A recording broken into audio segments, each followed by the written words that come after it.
All right, welcome back, ladies and gentlemen, to another edition of the Pocket Change Market Report. It's your favorite report to find out what people are selling.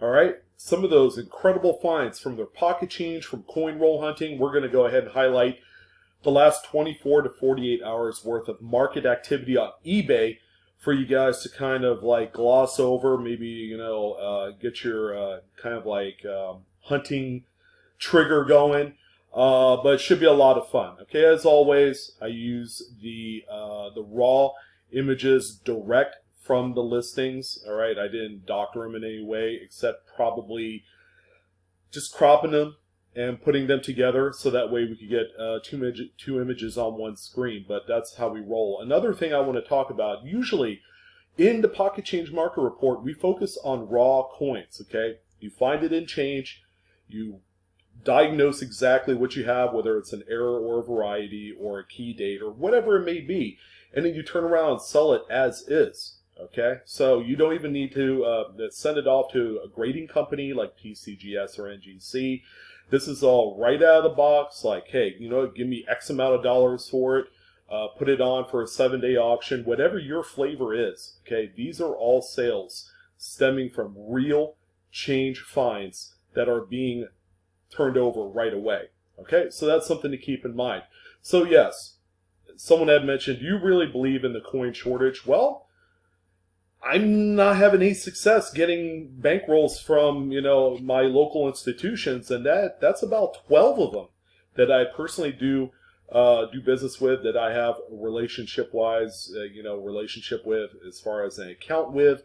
I have a business account through one of the banks, and I have a personal one through another, and then there's a bunch of banks in the area, and no dice. So I guess it's probably a real thing. So I had a few people in my last PCMR report had kind of threw that out there, and a few people are kind of how do I put it?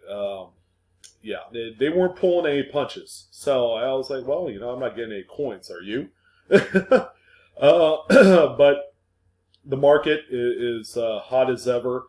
We're seeing more and more new collectors. I'm seeing all sorts of new listings from all sorts of new individuals. And then you see some of the kind of like the mainstays. There's a few sellers on eBay that are continuously hammering away, continuously pumping the market with some of these errors and varieties. And people are certainly taking advantage of the market while it's hot. And, it's crazy right now. Okay, but the problem is finding the inventory to be able to do this sort of thing. All right, so I figured we just go ahead and jump right in. Again, these are all sales from the last 24 to 48 hours. And, of course, we're going to start it off with an old, reliable coin here. This is the 1982 Philadelphia Candy half dollar that is missing the designer initials here on the crux of the bird arm and the tail feathers. So usually there would be an FG initial here. This one does not have it. This is a very common date to find this.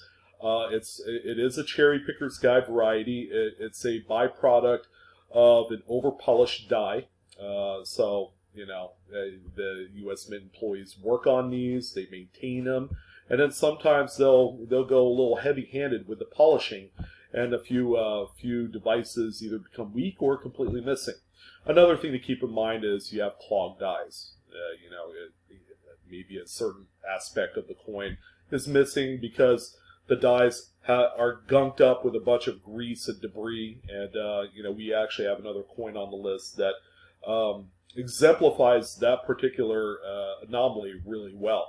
But this one right here sold for $6.36. I am telling you, these are not rare to find, and they are worth as much as a 90% silver half dollar. Okay, and that's why a lot of people like to search through these half dollar boxes, is to find the silver. Okay, and at $24, $25 an ounce, there is a really even bigger reason to search through these half dollars if you could get a hold of some.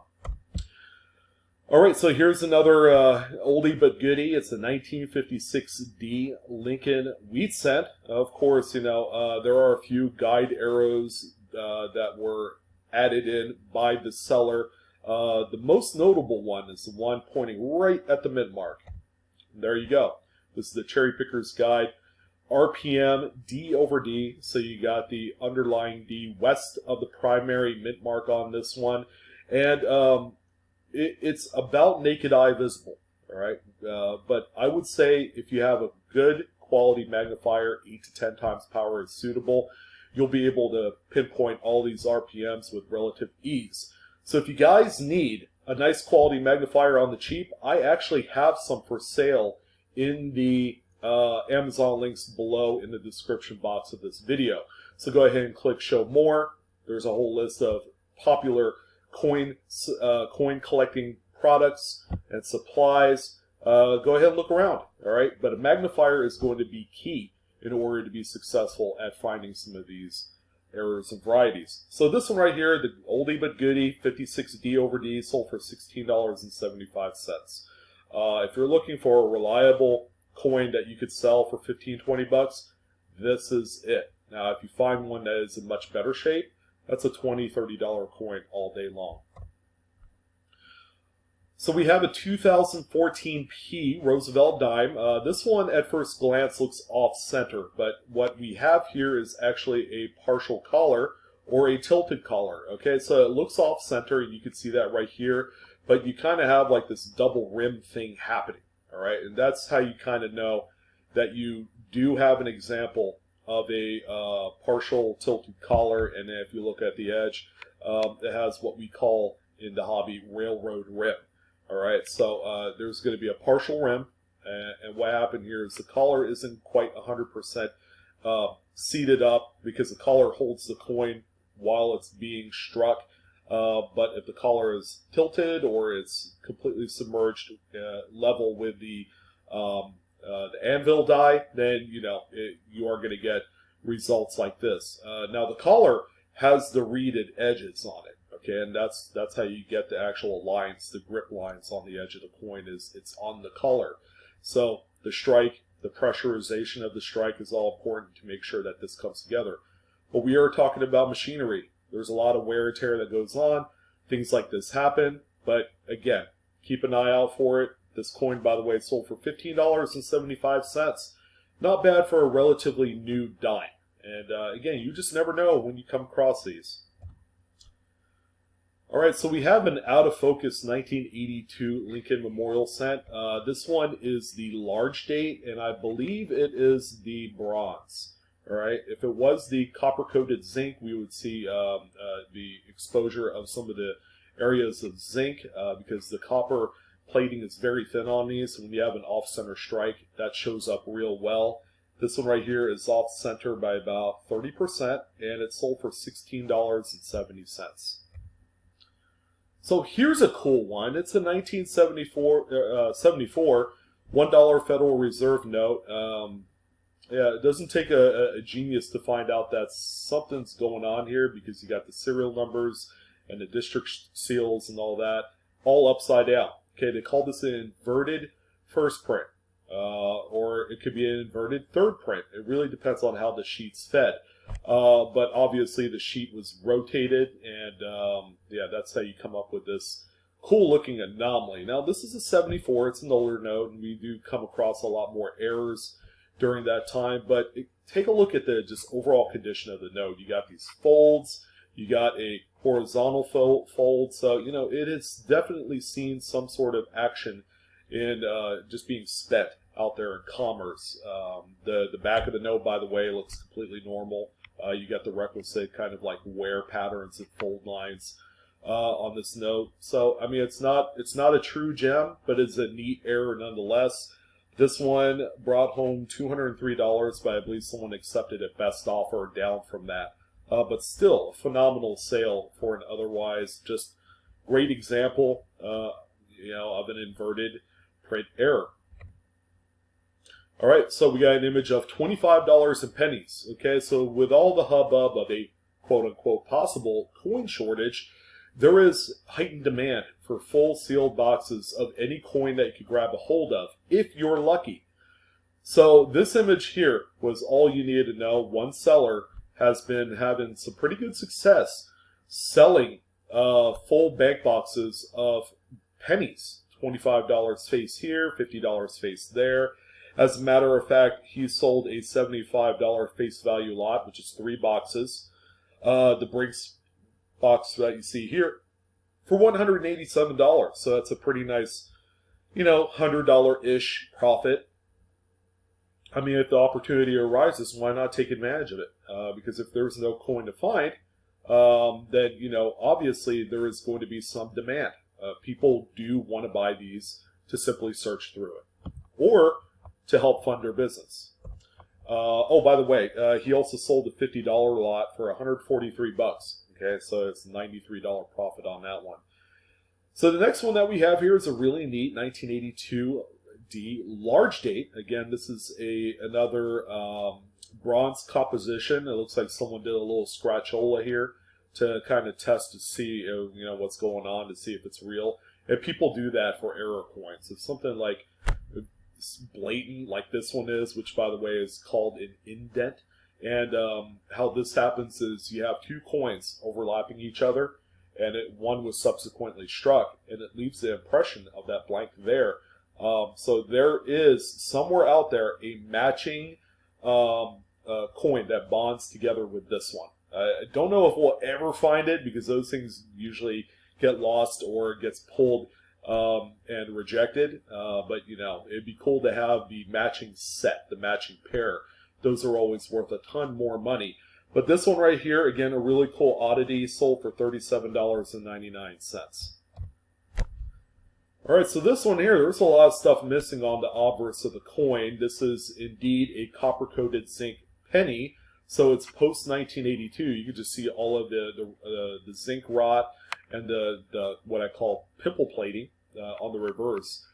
So we could determine that this is a post-1982 copper-coated zinc penny, but this one is a struck-through die cap error.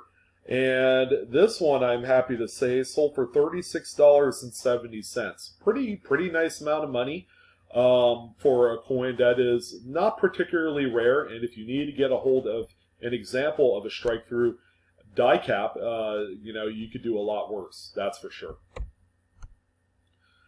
A great date, 1972, the Lincoln Memorials. Certainly, if you're able to find a nice, new old stock batch of these coins in nice gem red shape, you have certainly hit a home run. And the real reason is that there are a lot of double dies to be found in 1972 Philadelphia's. Okay, there's about a good 10 or a dozen or so particularly marquee varieties. And of course, you got the big one, DDO FS101. That is an absolute monster, a very popular coin. But this one right here is the FS102, so it's the DDO number 2 in the group. It's highlighted by some significant spread in the word liberty on this one. Also, the motto, "In God We Trust." Lots of spread here on this double die. And to a lesser extent on the date. Now, you do have a little bit of separation here on the 2. You have a tiny bit of notching here at the bottom of the 7. But all in all, I think the date is the least important part of this particular FS102 variety.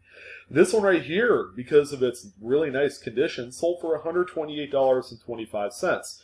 Now, that's why I'm saying if you're able to locate, an old cache of gem BU type coins, where there's a lot of these various double dies, whether it's a 102, 108, 107, 103, maybe an occasional 101 or 104 in there, you've really hit the gold mine. Okay, this is an incredible date for a lot of these varieties. So make sure that if you have the opportunity to buy this, that you price it right.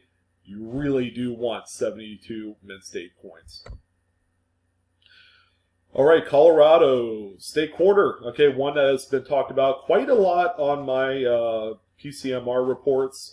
This one's a 2006 Philadelphia. Nothing going on the front of the coin. However, on the reverse, you could find one that has a nice sizable cut here at the 3 o'clock position on the reverse.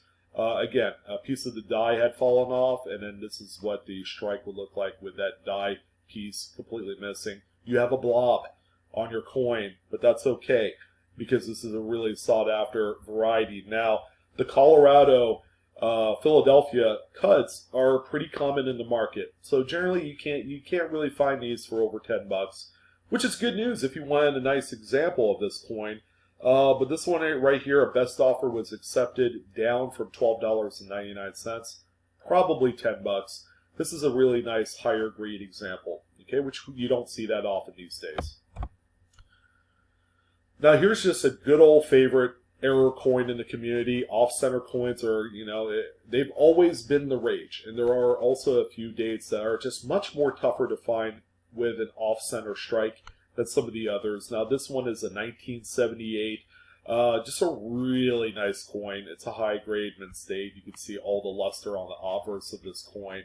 But this one right here is off-center by about 10%. But it did sell for $31.75. All right, so again, the market is just continually to plug away on these off-center errors, and there's a lot of collectors that are gunning for some premier examples like this one. Speaking of off-center errors, now the real reason why I put this up here is because of the fingerprint. Actually, I'm just kidding. It has nothing to do with a fingerprint, but finding a coin with a huge offset or a huge off-center strike with a full date is just tough as nails. And this one right here, even though there might be a D or S mint mark, as long as you have like a full date, regardless of the mint mark, you have a coin that's very special. This one right here is off-center, I would say about 80%. Exhibits a full date in spite of no mint mark, so we don't know if this is a P, D, or S.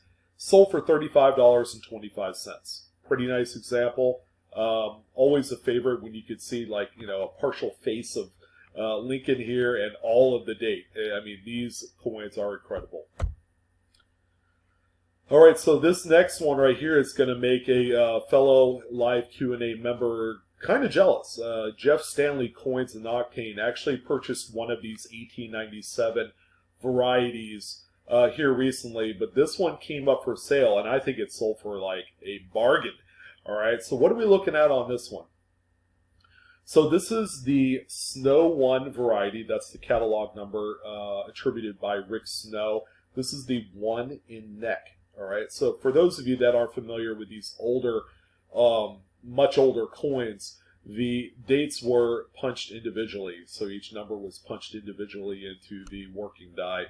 And then you come across stuff like this. Oh yeah, the mint employee accidentally punched the 1 of the date in the neck on that die. And then so you can see the top little bar right here of the 1. And then again, it's a variety that'll just slap you in the face. It's that strong.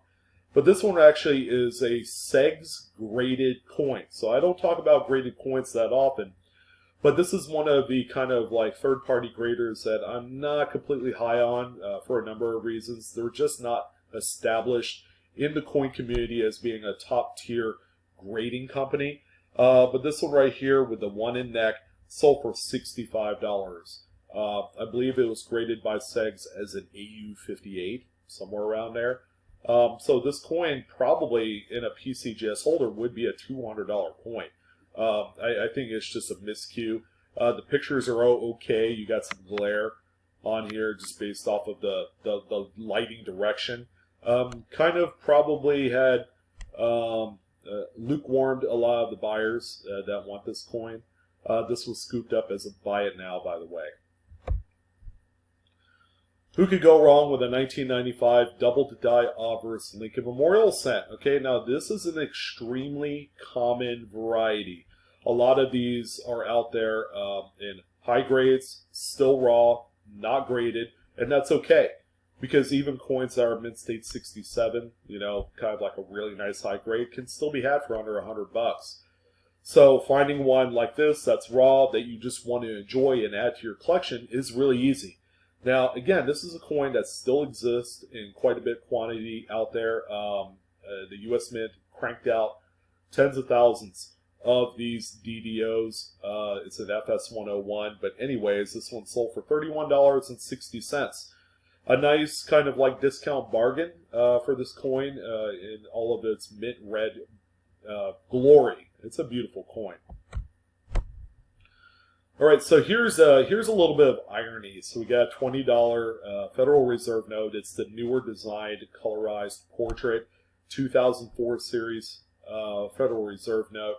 Now, first thing you'll notice, it's a star note, but take a look at the cut of this one. It's miscut. You have a very skinny margin up here and a big old fat margin down here. For those of you that don't know, star notes replaced damaged notes that were rejected through the quality control process. So those notes were removed, and a star note would take its place in that strap.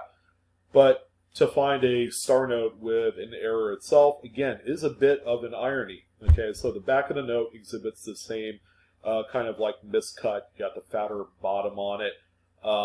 But anyways, it's a really cool note because of that. So with the miscut treatment on this one, it sold for $40, double face. So that's not bad, you know. I mean, it is miscut, but it isn't like horrible. It's probably within the tolerances of the Bureau of Engraving and Printing. So there you go. That's the irony pick of the week. 2020 coins are a huge talking point this year, and mostly because these coins were produced in just a rushed type of affair. Okay, there was no regard to quality control on these coins. Now, this is a 2020 Philadelphia American Samoa Park quarter. Now, we have a lot of things going on here. Okay, we got this big old strike through. Looks like this poor bat's being decomposed right before our very eyes. You know, it's like roadkill with a bunch of maggots eating at it, and this is what you get. At the same token, you see all these lines here to the left of his head.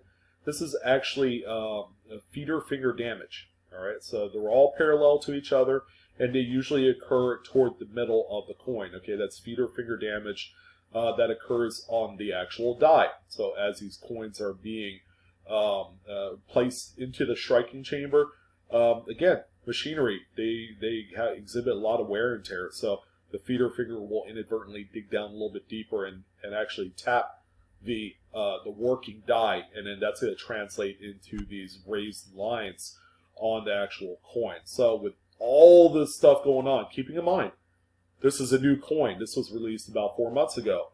This one right here sold for $79.88. And guess what? There are plenty more to be found. So if you're looking to capitalize on the kind of like rush job the U.S. Mint is doing right now to catch up to this, you know, kind of phantom coin shortage issue we're going through, you're going to see a lot more issues like this. Okay, and I feel like you're going to see a lot more of it throughout all the denominations of coins. So here's a cool one. I mean, I can't believe this coin is already 15 years old. I remember when this thing came out, but we have a recreation of the Buffalo nickel, only found on the 2005 P&D minted business strike coins. Now, this one right here is a pretty decent example. I mean, it's got lots of nicks, which are pretty common for this, even if it was a mint state coin. But this one has a little bit of personality to it. It's got some clashed dies. So this right here is on the tip of Jefferson's nose. You can see some of the clashing that you see going on here. And then right here underneath the buffalo and right here in the leg area, you can see clashing also right here. So this is a pretty neat coin. These do exist out there for you to find. They're not particularly rare, but if you come across a number of them, you can find stuff like this. So this one right here, let's see, sold for $55, believe it or not. It's strong enough of an example to warrant that kind of money. And it's just a testament to how crazy this market is. All right, so I talked about clogged dies at the beginning of the episode, and we have a great example right here. So this is a 1990, which looks to be a 1. So you have a nice clogged die. A lot of this final number and the date is completely obliterated. Again, you just have a die that is just clogged with a bunch of grease and debris, and it will not strike up a digit in the actual coin as it normally would. All right, so this one right here sold for $7. All right, it's not bad. I mean, the coin's not greatest of shapes, but it did sell 700 times face. Let that sink in. Pretty crazy, even though it's not a lot of money. All right, clipped planchet. There's bound to be at least one of these on the list, and here you go. This is 1978 Lincoln Memorial Cent. Nice little clip there at the 8 o'clock position on the coin. And this one right here sold for $8.45. Again, still warrants a little bit of the secondary market value, even though about a year ago these were only selling for about $1 to $2. But you know, even these are getting some hobby love right now. All right, 2005 Philadelphia Kansas quarter. Okay, I love talking about this one, generally because of the "In God We Rust" type. Okay, where again, clogged eyes, the T in trust is missing. There you go. But this one for a different reason. It's on the list because there are a bunch of little die chips in the motto. If it isn't one thing, it's another. All right, so for those of you that are savvy, kind of like eagle-eye searchers with that good magnifier, all right, I'm going to throw that in there as kind of another plug to my Amazon links. Yeah, if you find some coins with some pretty copious amounts of die chips like these, and these are just little bits and pieces of the die that had broken off after many strikes. This one right here sold for $9.04. That's pretty good, if you ask me. Not bad for an initial investment of just 25 cents to be able to get back, what, 16 times face? Did I get that right? I think I did. Yeah. No? No, it's a little bit more than that, right? 36 times face. If it was 16 times face, that'd be $4. No, this one brought home $9.04. So there you go. Make sure you check out for things like this. Believe it or not, collectors want them. So this is the subject coin of the video. It's a 1970D Washington quarter. I've talked about this one, but it's been a little bit of a while since I have talked about it. Now you'll notice a little bit of weakness in the strike. Okay, here top of Liberty, bottom of dollar, this right side right here of America.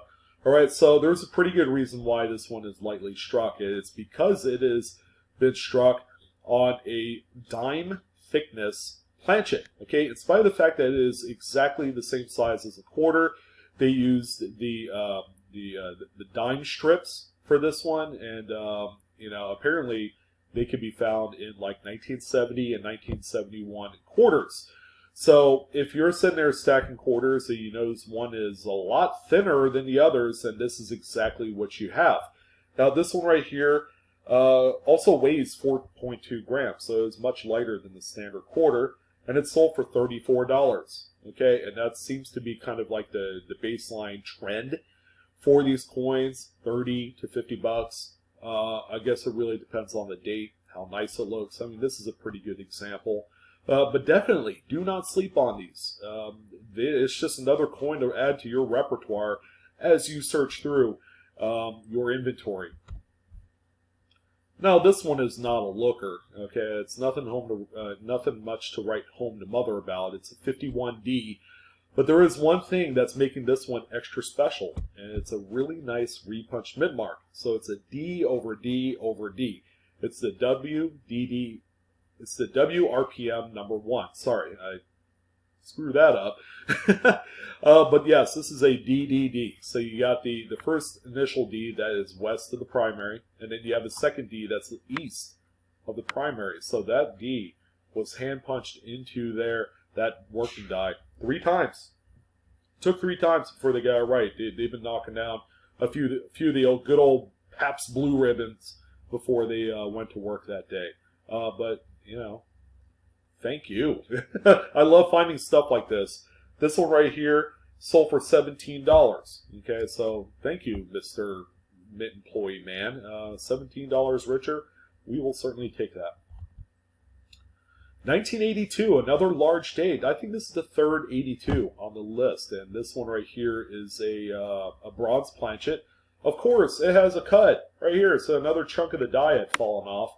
But this is, again, another perennial kind of like favorite in the error coin community. By the way, I'm digging this background pattern. It's kind of that grippy material that you use in like shelving. But this one right here is a $46.28 coin. That's a pretty nice sale. I've seen coins with bigger cuts that have sold for a little bit less than that. but maybe it's just the market that's really like pumping these up. So again, if you're a seller, that's great news. If you're a buyer, proceed with caution.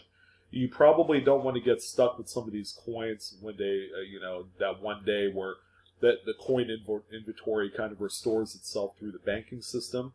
And there's just a lot of things at work right now, and it's really hard to gauge exactly the health of the coin market and the PM market.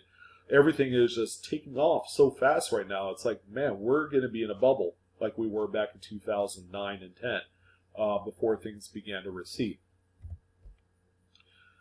All right, another nice off-center, this time the 60 AD. This is one of your tougher kind of like key dates for an off-center struck coin. This one is off-center by I believe, like 60%. Pretty nice coin, very nice grade. This one sold for $39. Again, we know the narrative with off-center coins. They're just popular in the community. Another $20 bill. So this one's a little bit older, 1985 series. There's nothing going on the front of this note. However, there is a party in the back. It's like a mullet for the eyes, ladies and gentlemen. So we're all business in the front. It looks perfectly clean. The back of the note, however, exhibits what looks to be like ink splotches all over the place. Okay, the appropriate term for this type of paper money error is called a solvent smear.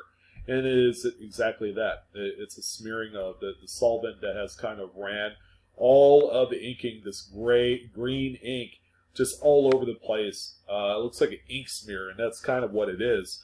But this is incredible error. So it's hard to believe that this one is not graded. Usually notes of this ilk have made their way into some sort of graded plastic at some point. But this one right here sold for $84.20. So that's a pretty respectable piece to add to a collection of a solvent smear. There we go, another 1972. Okay, there's no double die, but it is a clipped planchet error. Again, it's just a great date, and the coin is in fantastic shape. It's, red, brown, mint state. I mean, you can't ask for anything more. People love high-graded errors. So this one certainly fits the part. This one right here sold for $18.50 in the last couple days. All right, so as a counterpoint, this one is just horrible. This one is a 1999 Lincoln Memorial Sin. I think we know where we're going with this, but yes, this thing has 99 problems. And corrosion and carbon spots is all of them. Now, what's so special about this? Yep, you guessed that right. It's a wide AM variety, so you have a pretty substantial gap right here between the A&M and America, and that's what people look for. This is a very nice variety, and between the three wide AM dates, the 98, 99, and 2000, the 99 is the toughest and more valuable. Now, with the condition issues, this one did sell for $92. Nicer condition pieces I've seen go for $150 to $200. So there you go. Pretty crazy amount of money for a coin with a lot of issues. Another $1 Federal Reserve note, a dollar bill of your heart, because this one right here, with all of the condition issues that it exhibits, lots of folds. This thing was in the wallet for a while. It still shows just a great deal of love. Okay, and just when someone had found this, it's like, oh man, I don't care if it got hit by the ugly stick. I mean, it's a note that exudes a lot of character and a lot of personality. Now, what we have here is a misaligned third print. So you can see that this black print right here is off. You can see just the first print is on par of where it should be because it is offset from the rest of the actual third print devices on the front of the note. The back, perfectly centered. So that's why this one's a misalignment and not a miscut, because one side of it is perfectly centered. But in any event, $32.99. Again, it's a note that could sell for a lot more money if it was in much better shape. And then finally, we're going to end it off on a graded coin like we did last week. Now, I had talked about, and I'm going to reinforce it again, Bicentennial Coinage from either the quarter, half dollar, or the Ike dollar. With any sort of error is big dollar. It's big dollar family, all right? So, and they're very desirable. Like, all of a sudden, there's like this big boom for any sort of error on a bicentennial coinage, okay? Just because of what it is. It's a different design on the reverse. And people love that dual date on the front, okay? And who could blame them? So this is a PCGS AU58 example, struck 50% off center. I guess the reverse is the only thing you really need to look at because it is visually stunning, boy. But this one right here, $273 for a otherwise, you know, circulated coin. It's an AU58. It's not mint state. So, you know, it's been passed through a few hands. People probably, you know, didn't think any better. Someone spent this on a cup of nasty coffee out of a vending machine. So, you know, there you go. But yeah, any sort of bicentennial coinage errors are it's hot commodity right now. And that's never going to change. You know, even at the height of a market or the down of the market, people are always looking for these errors. So, you know what? That's going to do it for this PCMR report. Hopefully you guys enjoyed it, as certainly I did. Hopefully it'll give you guys a little bit of extra kind of like kicking the old rump to make your way somewhere to pick up some rolls if you can. All right, some of you have had probably as much issues as I trying to find rolls, but even if they offer like, hey, we'll give you like 2 rolls of each, I'll take it, right? Because all you need to do to hit the lottery is to buy 1 ticket. Have you heard it? Have you heard that saying before? And it couldn't ring more truer in this video. As always, like, share, subscribe. Hit that bell for instant notification. Again, I'm your host, Sean, with BlueRidgeSilverhound. If you're a coin collector or you just love money in general, this is your spot. So make sure you hit that subscribe button, okay? Especially in these tougher times. The extra bit of support would be greatly appreciative. So I thank you guys for watching, Coinaholics. We are discovering together. And I guess I'll see you on the next coin video. Take care now.